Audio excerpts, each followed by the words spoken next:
get familiar. So if you don't know by now, then you should probably get familiar.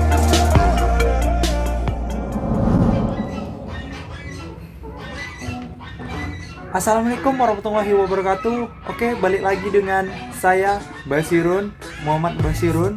Nah, jadi di video kali ini saya akan mengerjakan tugas dari dosen pengampu Bapak Indra Ramadona Arahap MA. Nah, jadi di video kali ini saya akan menjawab pertanyaan dari beliau. Nah, kita langsung saja pada intinya ya. Oke, pertanyaan pertama adalah jelaskan pengertian dan pentingnya analisis proses bisnis. Oke, ini pertanyaannya ya. Oke, pentingnya analisis proses bisnis. Nah, ini merupakan suatu pekerjaan yang saling berkaitan atau yang saling terkait, yang ujungnya itu untuk menyelesaikan masalah. Nah, jadi di mana analisis itu suatu kegiatan yang dimulai dari proses awal di dalam mempelajari serta mengevaluasi suatu bentuk permasalahan yang ada gitu misalnya. Pengertiannya. Oke, jadi langsung saja pada intinya ya. Pertanyaan kedua ini menarik sih, pertanyaannya panjang. Oke, pertanyaan kedua adalah, saat ini setidaknya ada dua metode cara menjelaskan bisnis yang banyak digunakan para produsen atau perusahaan, yaitu bisnis offline dan bisnis online. Maka bisnis yang lebih menguntungkan untuk dijalankan adalah apa ya? Oke, jika jawaban Anda bisnis offline, maka jelaskan dua kelebihan bisnis online dan dua kelebihan bisnis online. Jadi, jika jawaban Anda bisnis offline, maka jelaskan dua kelebihan bisnis offline dan dua kelemahan bisnis online. Jika jawaban Anda bisnis online, maka jelaskan kelebihan dari bisnis online dan dua kelemahan bisnis offline. Nah, gitu pertanyaannya. Ya, menurut saya sih, saya memilih bisnis online. Kenapa? Karena di bisnis online itu satu, tidak bersentuhan secara langsung, tidak tatap muka gitu. Ya, saat ini kan terkait mewabahnya virus corona, jadi banyak orang yang memilih beli barang melalui online gitu.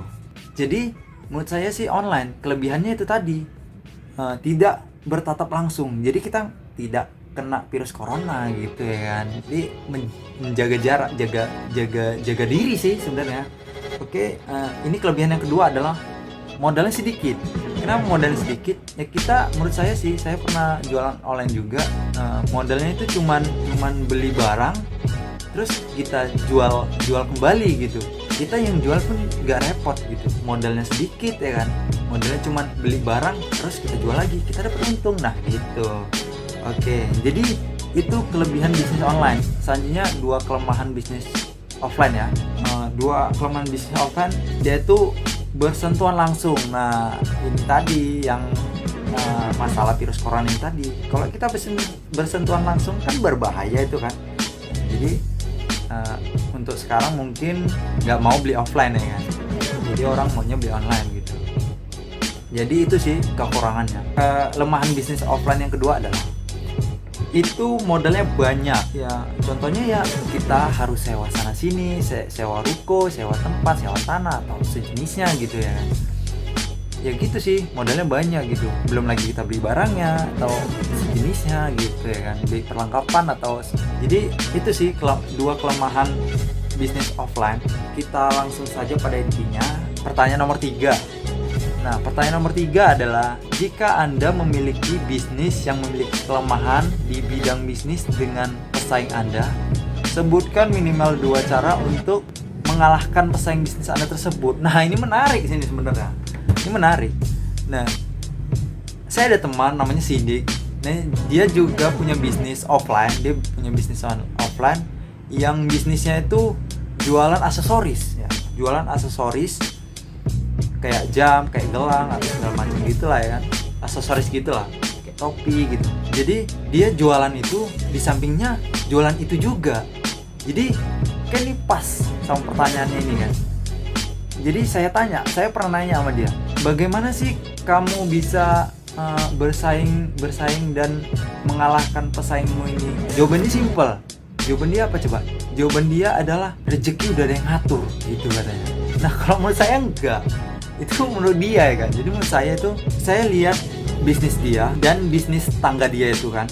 Jadi awalnya sama gitu kan. Sama dia itu diperbesar bisnis dia. Tempatnya itu lebih besar dia daripada pesaing ini gitu. Jadi yang pertama mempercantik atau memperbanyak barang-barang yang ada di kios kita. Nah, misalkan kios lagi. Yang kedua, cara kedua adalah kita memperluas memperbesar jualan kita gitu. Usaha kita. Itu dua cara yang saya lakukan sih untuk mengalahkan pesaing bisnis seperti itu gitu. Jadi langsung saja pada intinya. Nomor 4 adalah efek pandemi corona yang mewabah saat ini. Salah satu dampaknya adalah langkahnya masker ya. Itu pasti orang banyak mengambil kesempatan untuk menjual masker dengan harga mahal gitu. Menurut analisa Anda, adakah keterkaitan antara bisnis dengan pandemi COVID-19 saat ini? Berikut ulasan Anda. Oke, siap. Jadi, itu tadi, masker itu jadi langka. Orang jadi mengambil kesempatan dari situasi ini gitu. Awalnya masker itu cuma 1.000 satu masker gitu kan. Sekarang 5.000 satu masker. Jadi ada keterkaitan bisnis sama mewabahnya virus corona ini kan. Virus COVID-19 ini, COVID-19 Nah, berikut adalah urusan saya gitu. Sampai sini aja video saya. Saya mengucapkan terima kasih. Wassalamualaikum warahmatullahi wabarakatuh. Jika ada salah-salah kata, saya mohon maaf. Saya tutup. Wabillahi taufiq walhidayah. Wassalamualaikum warahmatullahi wabarakatuh. Oke, see you.